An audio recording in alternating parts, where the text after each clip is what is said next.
लेकिन मूल जो सार कहा जाता है वही है। तो जब भी हम अपने प्रोस्पेक्ट के सामने उपस्थित होते हैं तो उसके सामने जिज्ञासा उत्पन्न करना हमारा उद्देश्य होता है, क्योंकि अगर हम जिज्ञासा उत्पन्न कर देंगे तो जिज्ञासु आदमी ध्यान से सुनता है। तो जब भी मैं अपने प्रोस्पेक्ट के सामने उपस्थित होता हूँ तो उसको बताता हूँ कि देखिए सर, मैं आज के समक्ष डायरेक्ट सेलिंग मार्केटिंग के विषय में बात करने उपस्थित हुआ हूँ। और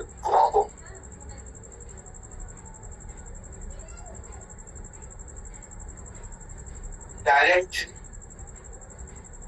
सेलिंग मार्केटिंग यह बाजार की नई विशेषता, एक बाजार की यह एक बाजार की नई पद्धति है।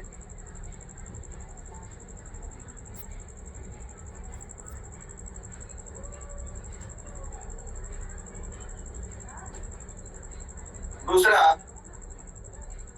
इस बाजार व्यवस्था को रॉबर्ट टी कियोसाकी जैसे अमेरिकी अर्थशास्त्रियों ने 21वीं सदी का व्यापार माना है और बताया है कि 21वीं सदी में यह व्यापार सबसे ऊपर होगा। इस बाजार व्यवस्था में इस बात की गारंटी ली गई है कि वर्तमान में चल रही बाजार व्यवस्था में जो भी खामियां हैं उसको दूर किया जाए। अब प्रश्न आता है कि बाजार में कौन सी खामियां हैं जिसको डायरेक्ट सेलिंग के तहत दूर किया जाता है। तो वर्तमान में चल रही जो बाजार व्यवस्था है उसमें प्रमुख रूप से 3 खामियां हैं। कमी नंबर 1, इस बाजार व्यवस्था में वस्तु की कीमत का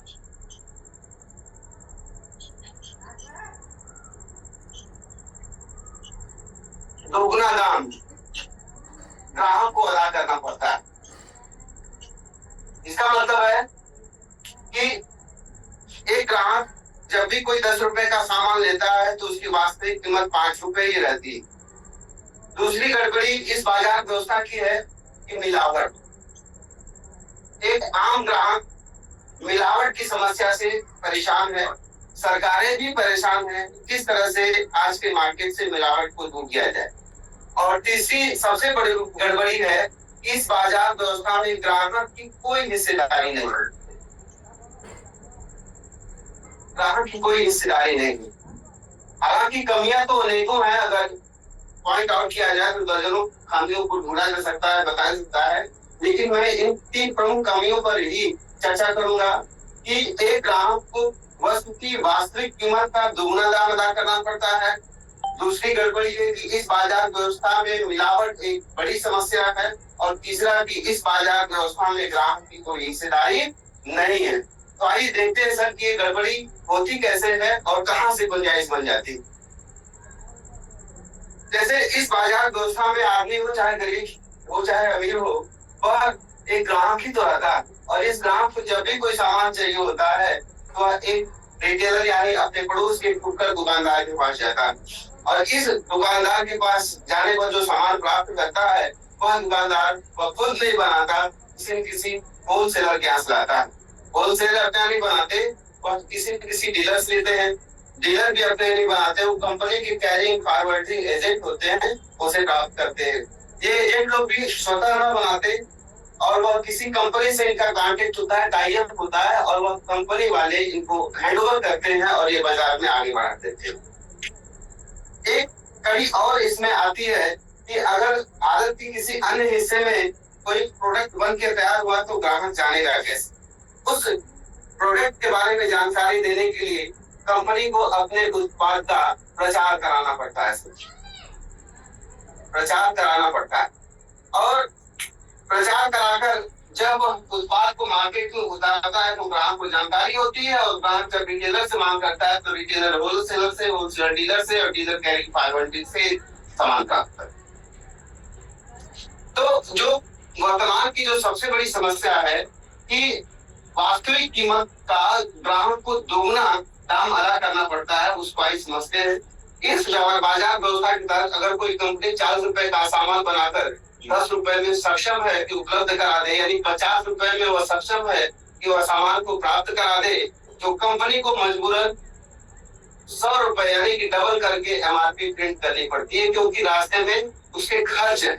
और सबसे अधिक खर्च उस प्रोडक्ट का प्रचार पर खर्च करना पड़ता है, यानी कि इस 50 रुपए में 30 रुपए तो कंपनी को केवल प्रचार पर ही खर्च करने पड़ते हैं, क्योंकि प्रचार में 3 कड़ियां होती हैं। प्रचार करने के लिए कंपनी को सबसे पहले एक सेलिब्रिटी का चयन करना होता है, फिर एक एड कंपनी आती है, और वह एड कंपनी जब प्रचार को शूटिंग करती है 10 या 20 सेकंड के लिए, तो उस वीडियो क्लिप को या पोस्टर्स को प्रचारित करने के लिए बहुत से खर्च लगते हैं। यानी कि इस 50 रुपए में इकट्ठे 30 रुपया तो केवल कंपनी को प्रचार पर खर्च करने पड़ते हैं, और बचे 20 रुपए में 2 रुपए सेंटर, 3 रुपए डीलर, 5 रुपए होलसेलर और 10 रुपए रिटेलर के हिस्से में जाते हैं। यानी कि इस बाजार व्यवस्था की सबसे बड़ी गड़बड़ी है कि एक ग्राहक को वस्तु की वास्तविक कीमत का दोगुना दाम खर्च करना पड़ता है। फिर दूसरी बड़ी गड़बड़ी क्या है, इस बाजार सिस्टम के तहत कंपनी अपने प्रोडक्ट पर कंट्रोल केवल डीलर तक ही रख पाती है। यानी कि कोई भी कंपनी अपने जो उत्पाद का या अपने प्रोडक्ट का जो कंट्रोल होता है और केवल डीलर तक रख पाती है, और डीलर के पास जैसे होलसेलर रिटेलर के पास वो सामान पहुंचता है, कंपनी अपना कंट्रोल खो देती है, और इस चीज का लाभ उठाकर होलसेलर या कभी कभी रिटेलर भी अपने ज्यादा मुनाफा खोने के चक्कर में शेयर मिलावट कर देते हैं। तो दूसरी बड़ी समस्या है कि इस बाजार व्यवस्था में मिलावट एक बड़ी समस्या बनकर आई। और तीसरी बड़ी समस्या सर ये है कि अगर आप देखें तो ये जो 50 रुपए अतिरिक्त दाम डबल हो जा रहा है, उस 50 रुपए में retailer, wholesaler, dealer, carrying, forwarding agent, प्रचारकों के घर में शेयर बन रहा है, सबके घर कुछ पैसा जा रहा है, लेकिन ग्राहक के घर में प्रोडक्ट के अलावा एक चवन्नी भी ले जा रही है सर। यानी कि इस पूरे बाजार व्यवस्था में ग्राहक की कोई हिस्सेदारी नहीं है। इसी के सापेक्ष, इसी के विकल्प के रूप में डायरेक्ट सेलिंग का जन्म हुआ है। डायरेक्ट सेलिंग का सीधा स्पष्ट है, डायरेक्ट यानी कि सीधे कंपनी ग्राहक से कनेक्ट होती है और इन बिचौलियों को हटा देती है सर। इनका काम ही खत्म, प्रचारक खत्म, रिटेलर खत्म, होलसेलर डीलर खत्म, कैरिंग फॉरवर्डिंग एजेंट खत्म। यानी कि इस तरह से इस 50 रुपए को बचा लिया जाता है। कंपनी कहती है कि अभी भी मैं वही कंपनी 40 रुपए का सामान बनाऊंगी और 10 रुपए अपना मार्जिन रख करके 50 रुपए में वो सामान आपको मैं उपलब्ध कराऊंगी। मात्र ट्रांसपोर्ट खर्च 5 रुपए पड़ेगा, मात्र ट्रांसपोर्ट खर्च 5 रुपए पड़ेगा, और मैं आपको 100 रुपए का सामान 55 रुपए में उपलब्ध कराऊंगी। इस तरह से 45 रुपए की बचत हो जाएगी सर। यही है डायरेक्ट सेलिंग, यही है एक सिस्टम। इस सिस्टम के तहत इस व्यापार में आइए हम आगे बात करते हैं कि इसको गवर्न कैसे किया जाता है, यानी कि चलता कैसे है। सबसे पहले मैं डायरेक्ट सेलिंग के विषय में यह बताना चाहूंगा कि डायरेक्ट सेलिंग की शुरुआत सबसे पहले अमेरिका में हुई थी। अगर हम अपने देश की बात करें तो हमारे देश में 1996 से इसकी शुरुआत हुई है। मैं जिस कंपनी की बात आपके समक्ष लेकर उपस्थित हूँ, उसने सन 2000 अगस्त के महीने से डायरेक्ट सेलिंग की दुनिया में कदम रखा।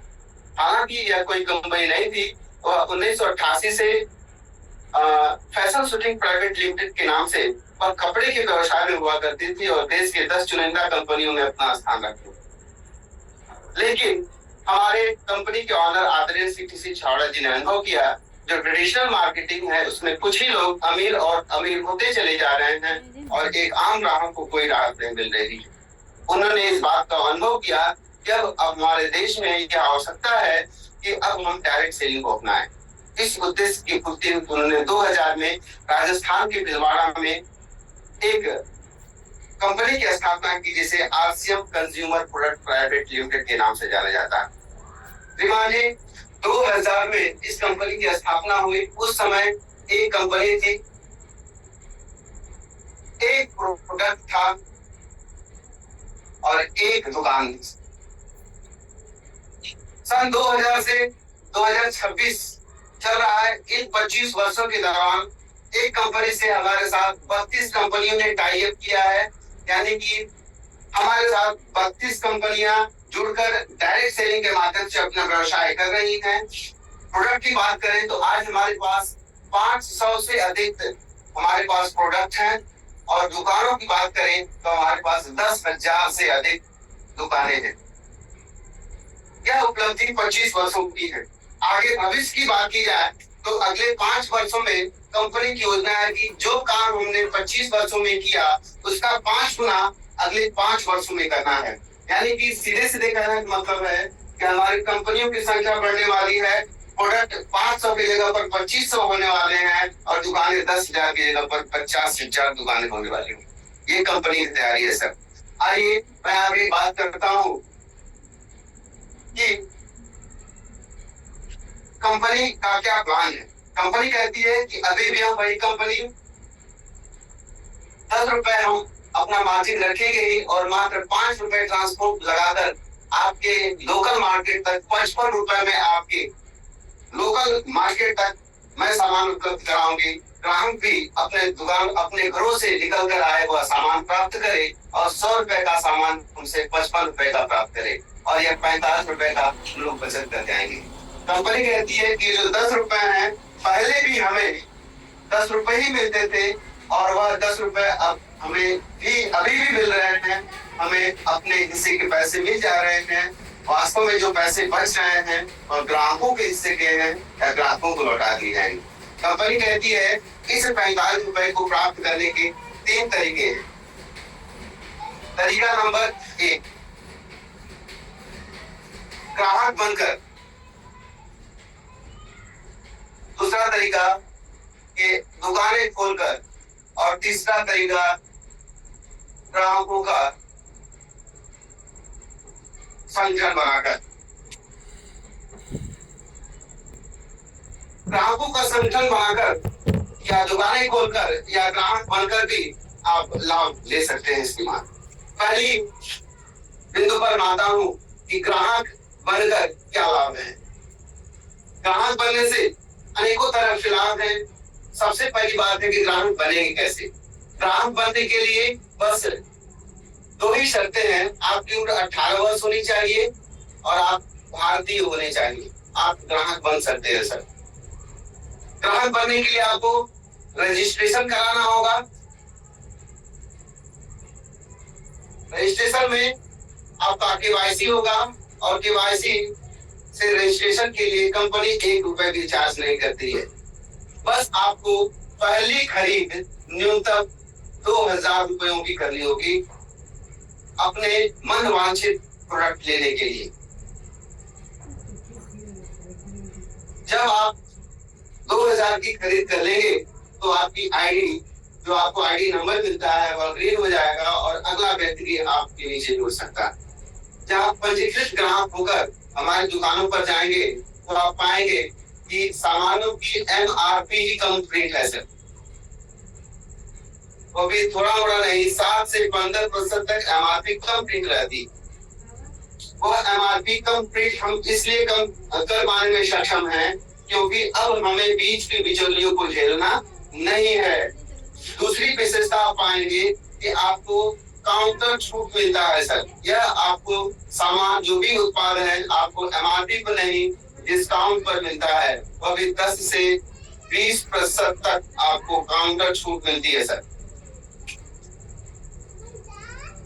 यानी कि एक तो MRP कम, दूसरी MRP पर बढ़िया अच्छा खासा डिस्काउंट, वो भी 10 से 20%। तीसरा फायदा आपको मिलता है कि आपको पक्की बिल मिलती है। पक्की बिल आपको उपलब्ध कराई जाती है। आप जितने भी बात कहते हैं आपको पक्की बिल मिलेगी नॉइस नंबर के साथ। और इस पक्की बिल के साथ 2 बातें हैं, सामान 100% शुद्ध, क्योंकि पक्की बिल वही देता है सर जिसके पास सामान शुद्ध रहता है। और दूसरा, इसी पक्की बिल के आधार पर आप 30 दिन की मनी बैक गारंटी पाते हैं।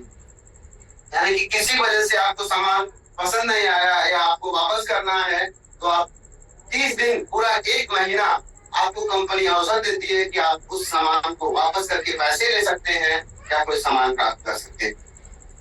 अगली विशेषता है कि आपको जब आप खरीद करते हैं तो आपको पीवी मिलता है। पीवी पीवी का मतलब है परचेसिंग वैल्यू, यानी कि यह आपकी खरीद का लगभग आधा होता है और आपकी कुल खरीद का यानी कि आधा पीवी का जो रूप मिलता है, महीने भर में आपने जितनी पीवी की खरीद की है उसका 2 से 22% तक आपके खाते में हर माह पैसा जाता है। इसके अलावा कंपनी अगला फायदा देती है कि आपको लगातार खरीद करने पर एक बोनस रूप में आपको बिल्कुल निःशुल्क यानी कि हर 6 माह बाद 7वें महीने आपको 12 से 16% तक का सामान बिल्कुल फ्री मिलता है। प्रश्न बनता है कि 12% कब मिलेगा और 16% कब मिलेगा। श्रीमान जी, हमारे यहाँ क्लब है 15,000, 1500, 2500, 5,000। अगर आप क्लब के तहत खरीदारी करते हैं तो आपका निःशुल्क सामान जो रहता है वह 16%। अगर बिना क्लब का सामान खरीदते हैं तो आपको न्यूनतम 12%, यानी कि आप 99 पीवी से 1499 पीवी तक हर माह आप खरीदते हैं और 6 माह जब आप खरीदते हैं तो 6 माह की टोटल खरीद को ऐड कर दिया जाता है और जो भी ब्लैक बोर्ड दिखाई नहीं दे रहा है। जी सर, ब्लैक बोर्ड दिखाई नहीं दे रहा है। एक मिनट, ओवर ईटिंग। अच्छा, एक मिनट, गर्मी का समय चल रहा है।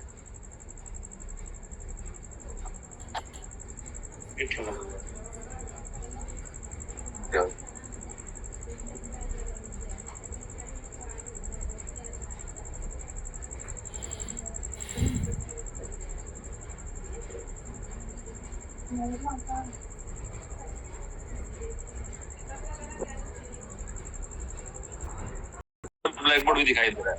बहुत बहुत धन्यवाद सर। तो मैं ग्राहकों पर चर्चा कर रहा था कि एज ए ग्राहक हमारी कंपनी आपको कौन कौन से लाभ देती है। पहली बात, आपको एमआरपी कम रहेगी, एमआरपी पर डिस्काउंट रहेगा। डिस्काउंट पर जब आप खरीदते हैं तो उसके बदले में पीवी मिलता है और पीवी के रूप में आपको अच्छे खासे हर महीने आपके खाते में पैसे भेजे जाते हैं। दूसरी विशेषता है कि आपको पक्की बिल के साथ आपको 30 दिन की मनी बैक गारंटी मिलती है। लगातार खरीद करने पर आपको 6 माह बाद 7वें महीने आपको न्यूनतम 12%, अधिकतम 16% का सामान फ्री मिलता है और सबसे बड़ी बात, एक नए रोजगार का अवसर मिलता है। अगर कंपैरिजन की बात करें तो मेरे पास अगर मैं कंपेयर की बात करेंगे, अगर मैं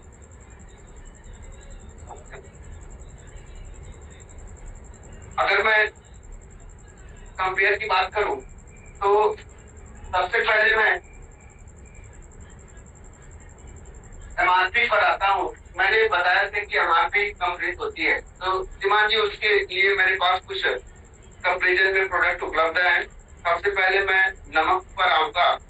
हमारे घरों में नमक जो सबसे अधिक प्रयोग होता है वह टाटा साल्ट, इसकी कीमत 30 रुपए है। इसकी विशेषता है कि डबल रिफाइंड है और 15 इसकी प्रीमियम वैल्यू, यानी कि इस नमक से बेहतर टाटा कंपनी का एक और नमक आता है जिसे टाटा साल्ट कहते हैं। इसकी विशेषता है कि यह नमक ट्रिपल रिफाइंड है, 30 पीपीएम का है और इसकी कीमत 50 रुपए किलो।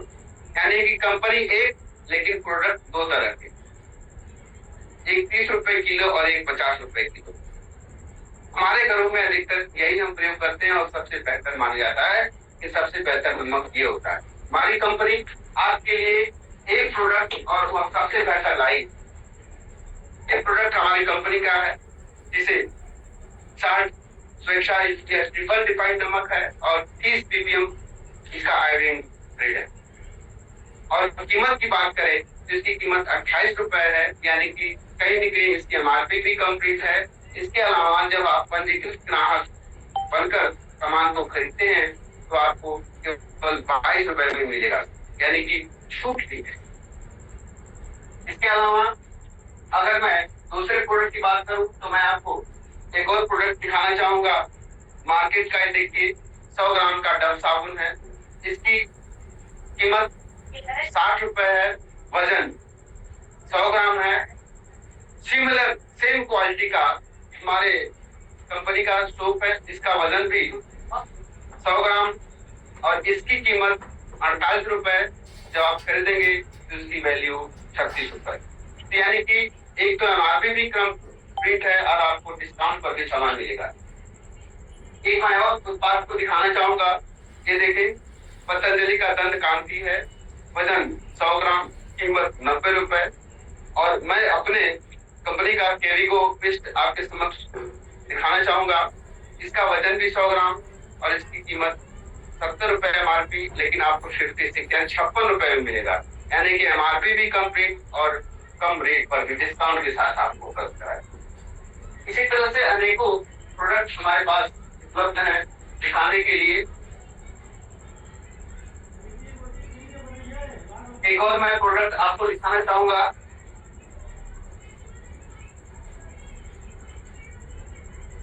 एक मेडिमिक्स चर्चित जाना माना एक ब्रांड है मेडिमिक्स साबुन का।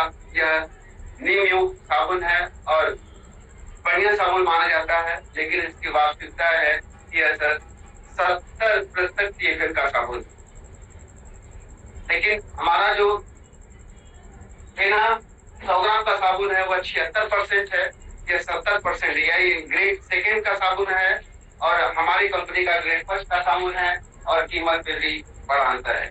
देखिए सर, ये हेना और ये मेडिमिक्स। इसी तरह से अनेकों प्रोडक्ट हैं, इतना चर्चा किया जाता है। आपके सामने आप एक और देख सकते हैं, ये हार्पिक है और एक ये हमारे कंपनी का टॉयलेट क्लीनर है। इसकी कीमत 110 रुपए, इसकी कीमत 88 रुपए। इसको इस्तेमाल करेंगे तो शाहरुख खान के घर में पैसे जाएंगे और इसको इस्तेमाल करेंगे तो शेष पैसे बचे हमारे घर में। तो अनेकों ऐसे उत्पाद हैं जिसपे अगर हम कंपेयर करें तो हम पाएंगे कि हमारे सामानों की कीमत काफी हद तक कम है सर। अब मैं आता हूँ अपने दूसरे बिंदु पर।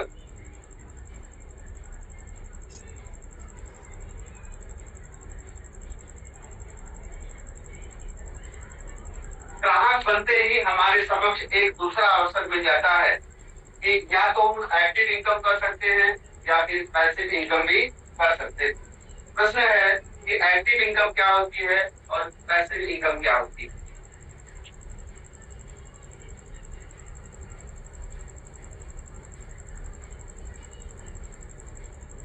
चलिए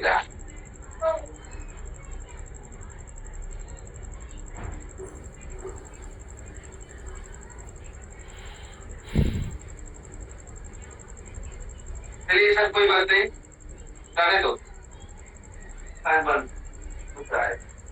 तो एक्टिव इनकम के लिए हमारी दुकानें हैं सर।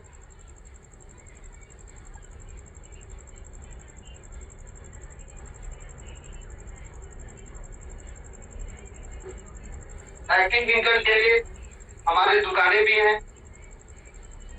दुकानें हमारी 3 तरह की होती हैं, wonder world quick, wonder world prime, wonder world UCs भी होती है। वंडर वर्ल्ड क्विक 7.5 लाख की पूंजी से खुलने वाली दुकान है। वंडर वर्ल्ड प्राइम 25 से 50 लाख की लागत से खुलने वाली दुकान है।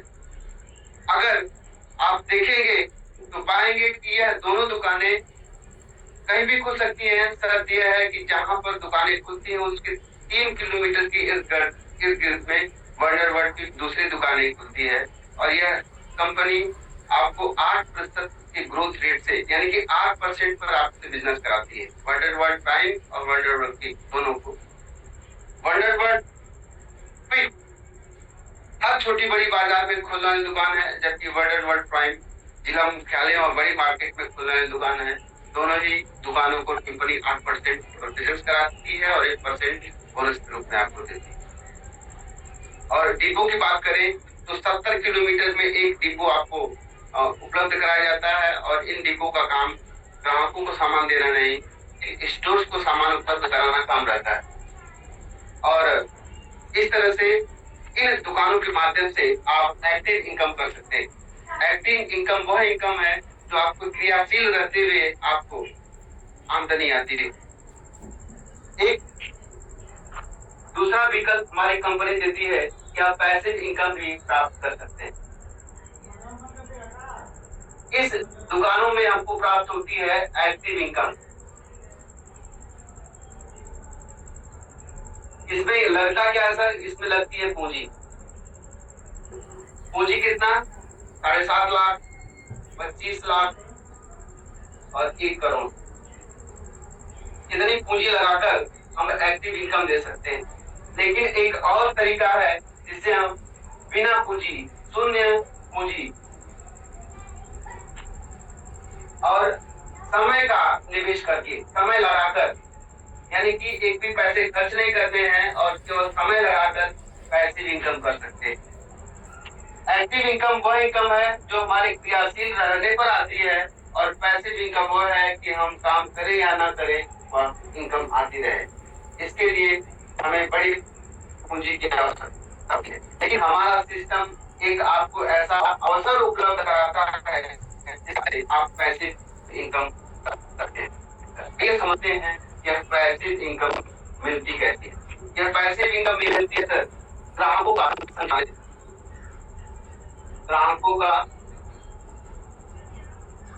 संगठन बनाने से। प्रश्न है कि ग्राहकों का संगठन बनता कैसे है सर? ग्राहकों का संगठन बनाने के लिए 2 ही काम करना है। 100% use the product and connect the system.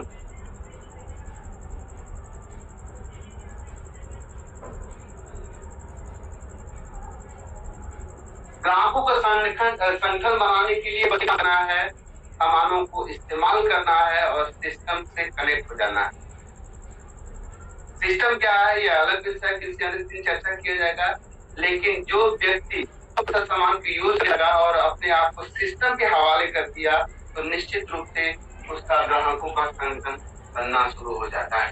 उदाहरण के तौर पर जैसे मैं अपनी अगर बात करूं, मैं अगर इस तरह से पहले माह आया और मेरे को जिस शख्स ने इस तरह पे गया और बताया कि इसकी क्या मात्रा है, रीजन क्लियर कराया और जब मुझे लगा कि नहीं यह काम करने लायक है तो मैंने कहा सर मैं इस पर काम करना चाहता हूँ। उन्होंने कहा कि आप अपनों की लिस्ट बनाइए।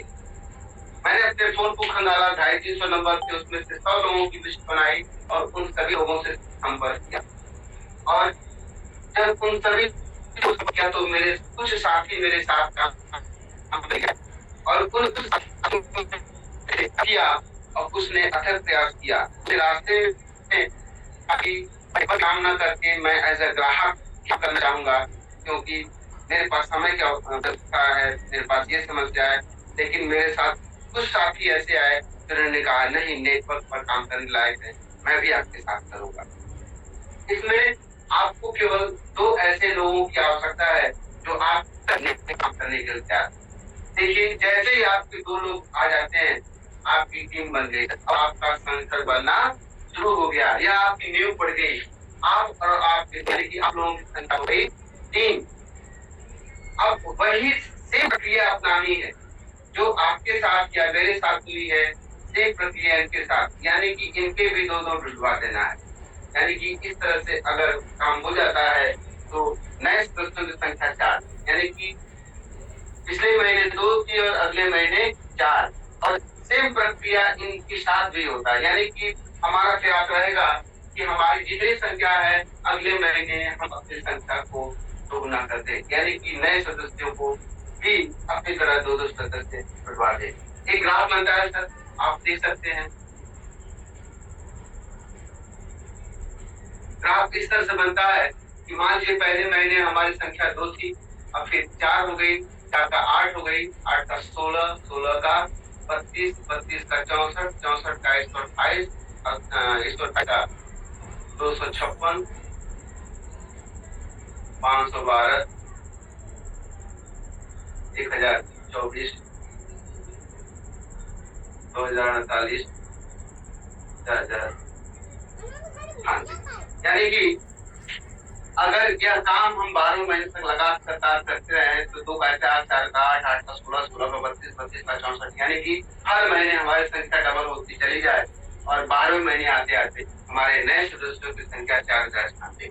अगर इस टोटल संख्या को ऐड कर दिया जाए तो 8190 संख्या होती है। मैं राउंड फिगर पकड़ता हूँ सर, मान लिया हमारी संख्या 8000 ही हुई, 8000 ही हुई और हमारे चूंकि ये सभी सदस्य संगठन पर काम करने वाले हैं और सभी अपने घर के सभी चीजें इस्तेमाल करते हैं और संचार से 5000 की सरकारी ये लोग कर ही लेते हैं। मैं मानता हूँ अगर 2500 पीवी क्रिएट हो, अगर 2500 पीवी क्रिएट हो तो इस तरह से 8000 लोग मिलकर के 2 करोड़ का टर्नओवर कर लेंगे सर।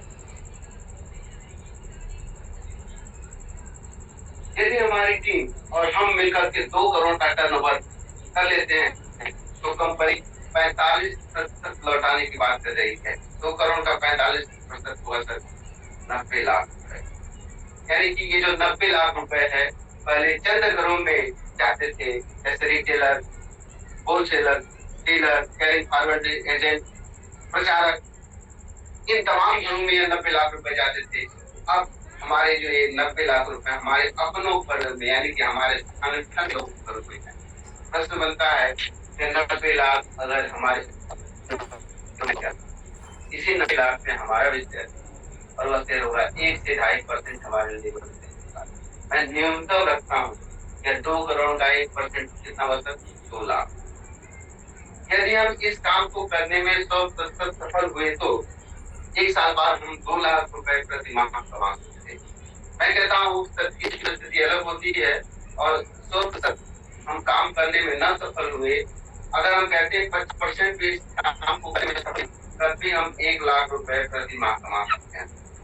फिर मैं इसे भी नीचे आता हूँ कि अगर इस काम को हम करने में 50,000 रुपए हम प्रति माह कमा सकते हैं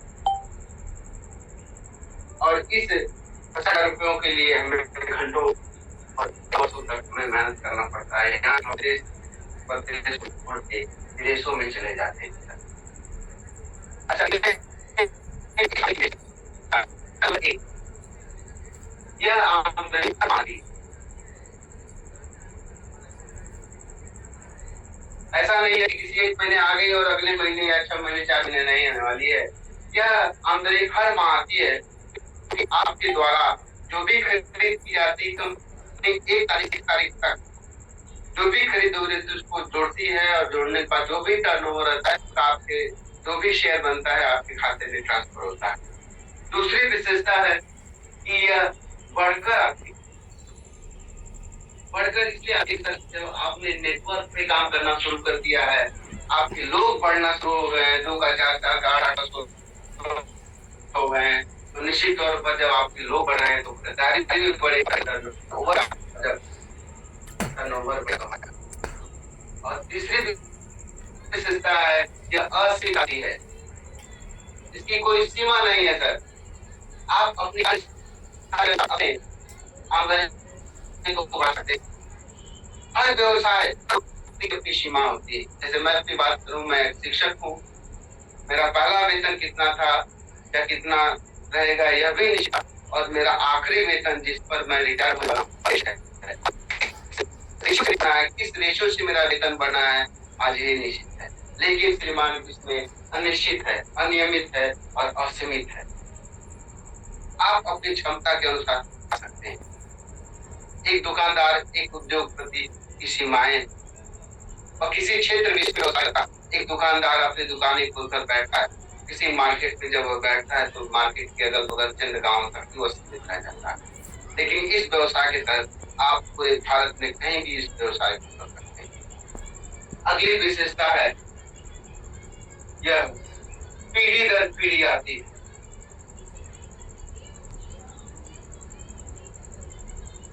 सबसे प्रमुख व्यवस्था, जिस व्यवस्था के कारण मैं इस बिजनेस में, दुनिया का एकमात्र ऐसा यह काम है जो पीढ़ी दर पीढ़ी होने जा रहा है। अभी इस सिस्टम में तीसरी जनरेशन यानी 3rd जनरेशन के लोग काम कर रहे हैं। पीढ़ी दर पीढ़ी का मतलब है यह बिजनेस आपकी नॉमिनी को ट्रांसफर होता है, जो कहीं न कहीं एक विशेष महत्व रखता है। दुनिया का कोई ऐसा नौकरी नहीं है, चाहे चपरासी हो चाहे डीएम हो, अपने बाद में नॉमिनी को नहीं दे सकते। उसके नॉमिनी को जीरो से शुरुआत करनी होगी, लेकिन इसमें यह व्यवस्था नहीं। इस बिजनेस को करने वाला जब भी दुनिया को छोड़कर जाता है तो टोटल बिजनेस उसके नॉमिनी को अलॉट जाती है और यह प्रक्रिया तो 7 बार यह न केवल हमें आर्थिक रूप से सुरक्षा प्रदान करती है, बल्कि मैं आर्थिक रूप से आजाद भी करती है।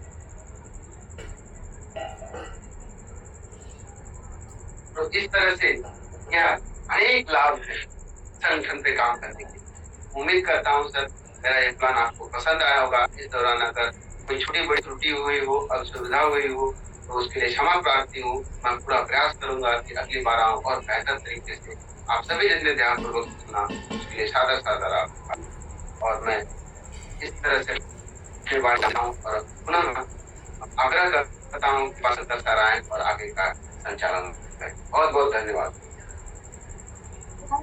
धन्यवाद सर, बहुत बढ़िया पाठ